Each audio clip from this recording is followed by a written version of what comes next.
السلام علیکم ورحمۃ اللہ وبرکاتہ۔ السلام علیکم ورحمۃ اللہ وبرکاتہ۔ ناظرین، جیسا کہ آپ حضرات جانتے ہیں، یہ جملہ میں بار بار اس لیے بولتا ہوں تاکہ آپ کے ذہن میں فی الفور بات آ جائے۔ حال ہی میں 7 اکتوبر کو مدرسہ عبداللہ بن عباس رضی اللہ تعالیٰ عنہ کے زیر اہتمام ایک عظیم و شان جلسہ منعقد کیا گیا تھا۔ الحمدللہ آپ حضرات کی دعاؤں کی برکت، طلباء کی محنت کی برکت، ان کے دعاؤں کی برکت، اعلیٰ پیمانے پر تاریخ رقم کر دیا ایک جلسہ ہو۔ اتنی پبلک آئی، خواتین بھی اور مرد حضرات بھی، قریب میں سمجھتا ہوں کہ یہ میدان بھی کم پڑ گیا تھا۔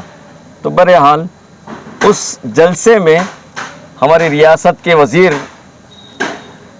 تشریف لائے تھے۔ اس میں یہ طالب علم آپ تقریر کرے تھے؟ جی۔ کون سی تقریر کرے تھے؟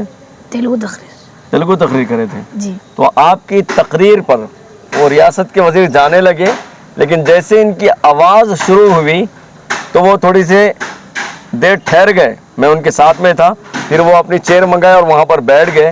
بیٹھنے کے بعد ان کی تقریر شروع کر دی، یعنی شروع جب ہوئی تھی سننا شروع کر دیے۔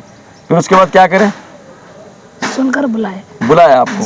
جی، شاید آپ لوگ وہ تصویر بھی دیکھے ہوں گے، سینے سے لگا لیے۔ جی، پھر اس کے بعد گلے ملے جی اور کچھ بات کرے، جی، بات کر کے انعام کتنے پیسے دیے انعام؟ 7,000۔ 7,000 روپے۔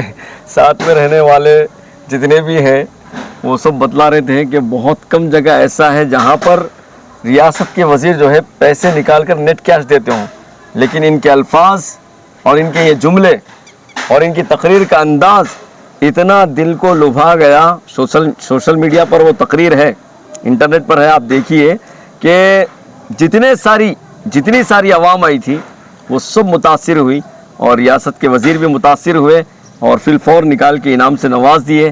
اب آپ حضرات سے ادباً گزارش ہے، یہ طالب علم ریاستی سطح پر قرآن عظیم الشان کے مسابقے میں جانے والے ہیں۔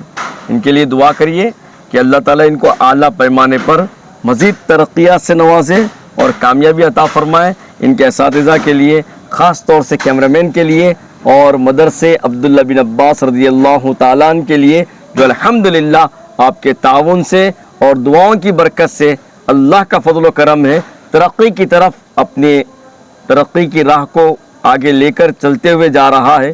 مدرسے عبداللہ بن عباس کے لیے بھی دعا فرمائیے کہ اللہ اس علاقے کا علمی مرکز بنائے اور ایسے ہی جید علماء، حفاظ اور مفتیوں کو اللہ تعالیٰ یہاں سے پیدا فرمائے۔